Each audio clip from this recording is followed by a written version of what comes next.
Hola, amantes de la historia. Hoy vamos a desenterrar algunas de las leyendas más fascinantes de los samuráis.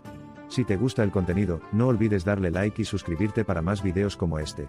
El primero en la lista es Oda Nobunaga, uno de los personajes más influyentes de la historia japonesa. Nació en 1534 en el seno de una familia samurái de menor rango, pero con el tiempo se convirtió en el daimyo más poderoso de su época. Su astucia y su brutalidad le permitieron consolidar su poder en un Japón fracturado por constantes guerras entre clanes. Nobunaga es conocido por haber iniciado el proceso de unificación de Japón, enfrentándose a poderosos rivales y haciendo uso de nuevas tecnologías militares, como las armas de fuego, que adoptó con gran éxito tras la batalla de Nagashino en 1575. A pesar de su éxito militar, Nobunaga era un hombre temido y odiado por muchos, en parte debido a su carácter despiadado, y su falta de respeto hacia la tradición, algo que le ganó enemigos no solo entre sus rivales, sino también entre sus propios aliados. Su fama de ser un demonio le precedía, y su tendencia a eliminar a cualquiera que considerara una amenaza, sin importar su rango o relación, solo incrementó este temor. El final de Oda Nobunaga llegó de manera inesperada en 1582, en el templo de Onnoji en Kioto, donde fue traicionado por uno de sus propios generales de confianza, Akechi Mitsuhide.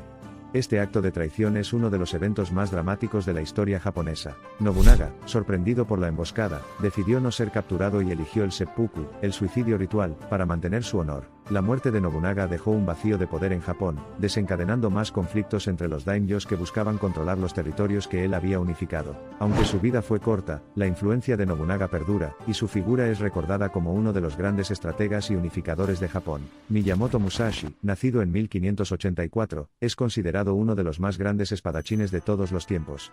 Desde muy joven, Musashi demostró ser un guerrero excepcional, participando en su primer duelo a la edad de 13 años, donde mató a su oponente. Su vida fue una serie de desafíos y duelos, donde perfeccionó su estilo de lucha con dos espadas, algo poco común en su época. A lo largo de su vida, Musashi participó en más de 60 duelos, todos ellos con éxito, lo que lo convirtió en una leyenda viviente. Musashi no solo era un guerrero, sino también un filósofo y artista.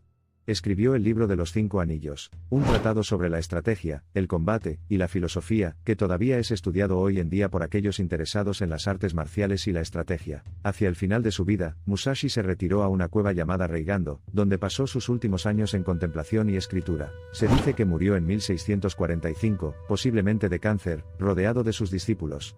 La desaparición de Musashi fue pacífica, un retiro voluntario del mundo, donde se alejó de la violencia que había definido su vida, y se concentró en la introspección y la búsqueda de la sabiduría. Hattori Hanzo, nacido en 1542, fue un samurái y ninja al servicio del clan Tokugawa.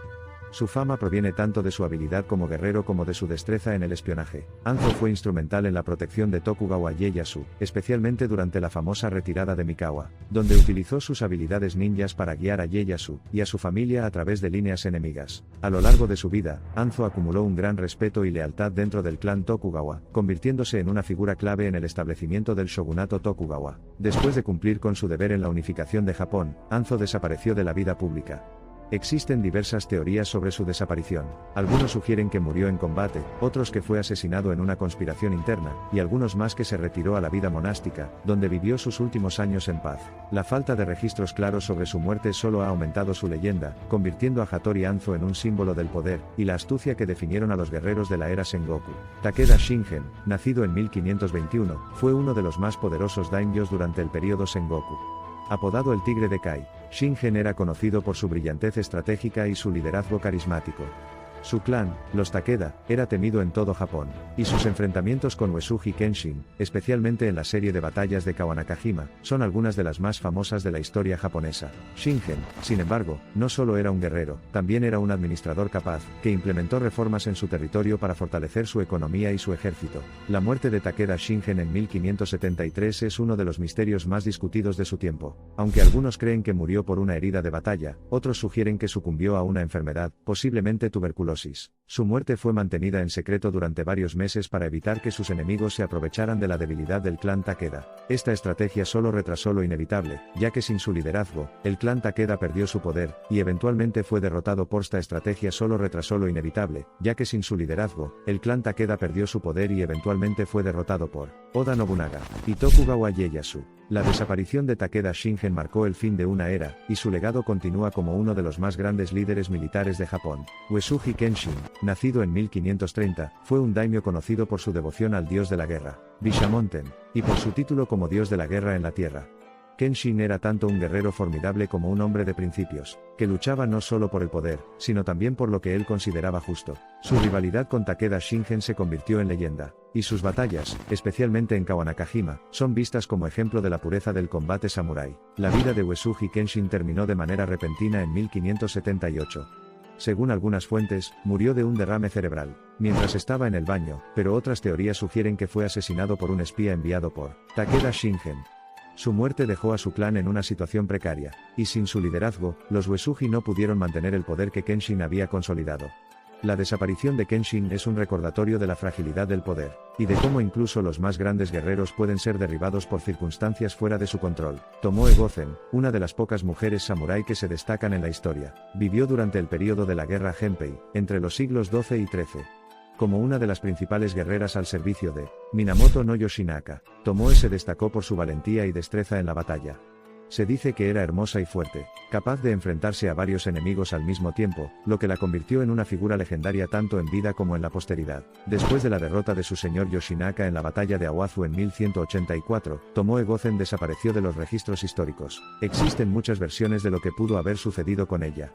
Algunas leyendas dicen que fue capturada por el enemigo, y decidió terminar su vida en el campo de batalla, mientras que otras sugieren que logró escapar, y vivió el resto de sus días como monja. La desaparición de Tomoe Gozen ha contribuido a su mito, convirtiéndola en un símbolo de fuerza y lealtad, cuya historia continúa inspirando a generaciones, recordando que el espíritu samurái no conoce género. Tokugawa Ieyasu, nacido en 1543, es quizás uno de los samuráis más conocidos de la historia, no solo por sus habilidades en combate, sino por su astucia política. Como uno de los principales rivales y luego aliado de Oda Nobunaga, Ieyasu navegó por las traicioneras aguas de la política del período Sengoku, siempre manteniendo un ojo en la supervivencia y otro en la oportunidad. Después de la muerte de Nobunaga, Ieyasu se movió rápidamente para consolidar su poder, derrotando a sus rivales en la batalla de Sekigahara en 1600, lo que le permitió establecer el shogunato Tokugawa, que gobernaría Japón durante más de 250 años. A diferencia de muchos de sus contemporáneos, Ieyasu no murió en el campo de batalla ni por la traición de un aliado.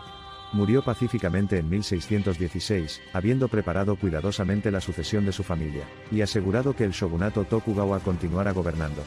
Su desaparición fue ordenada y planeada, con ceremonias y rituales destinados a honrar su vida y cementar su legado. Su muerte marcó el final de un largo periodo de conflicto, y el comienzo de una era de paz y estabilidad en Japón. Toyotomi Hideyoshi, nacido en 1537, comenzó su vida como un humilde campesino, pero su astucia y habilidad en la guerra le permitieron ascender a las más altas esferas del poder. Como sucesor de Oda Nobunaga, Hideyoshi completó la unificación de Japón, logrando lo que muchos pensaban que era imposible. Su habilidad para manejar a sus aliados y enemigos con igual destreza lo convirtió en un líder formidable, y su legado incluye la construcción del imponente castillo de Osaka, y la implementación de políticas que marcaron el inicio de la era Edo. Sin embargo, la muerte de Hideyoshi en 1598 marcó el inicio del declive de su familia. A pesar de sus esfuerzos por consolidar el poder, su muerte dejó un vacío que rápidamente fue explotado por Tokugawa Ieyasu. La falta de un heredero fuerte y las luchas internas llevaron a la caída del clan Toyotomi en la batalla de Sekigahara y el asedio de Osaka, donde el último vestigio del poder de Hideyoshi fue destruido. Su desaparición es vista como una tragedia histórica, donde un hombre que logró tanto vio cómo su legado se desmoronaba poco después de su muerte. Nakano Takeko, nacida en 1847, es recordada como una de las últimas mujeres samurái en luchar durante la guerra Boshin, un conflicto que marcó el final del shogunato Tokugawa y el inicio de la restauración Meiji. Conocida por su coraje y habilidad, Nakano lideró la unidad de doncellas en la batalla de Aizu, enfrentándose a las fuerzas imperiales con una ferocidad que dejó una marca en la historia. Durante la batalla, Nakano Takeko fue herida mortalmente por un disparo en el pecho. Sabiendo que su final estaba cerca, pidió a su hermana que la decapitara para evitar que su cabeza fuera tomada como trofeo por el enemigo. Su cuerpo fue enterrado en el templo de Aizu Bangemachi, donde hoy en día se le rinde homenaje como una heroína. La desaparición de Nakano Takeko simboliza no solo el final de una era de guerreros, sino también el sacrificio de aquellos que lucharon por defender sus ideales en un Japón que cambiaba rápidamente hacia la modernidad. Angaku Gozen, una de las mujeres samurái más notables del siglo XIII, fue conocida por su valentía en la rebelión de Hokyu. Nacida en una familia samurái, Angaku era famosa por su habilidad con el arco, y su liderazgo en el campo de batalla. Durante la rebelión, lideró la defensa de una fortaleza contra las fuerzas del shogunato, enfrentándose a los enemigos con una destreza y coraje que la hicieron legendaria. Sin embargo, Angaku fue herida y capturada en batalla. A diferencia de otros samuráis que optaron por el seppuku, Angaku fue llevada a Kioto como prisionera. Se sabe poco sobre su destino después de su captura. Algunos relatos sugieren que fue perdonada y obligada a casarse con un guerrero enemigo, mientras que otros creen que murió en cautiverio. Su desaparición, como la de muchas mujeres samurái, está envuelta en el misterio, pero su legado continúa como un símbolo de la resistencia y la fuerza femenina en un mundo dominado por hombres. La historia de estos 10 samuráis, hombres y mujeres, es un testamento a la complejidad y riqueza de la historia japonesa.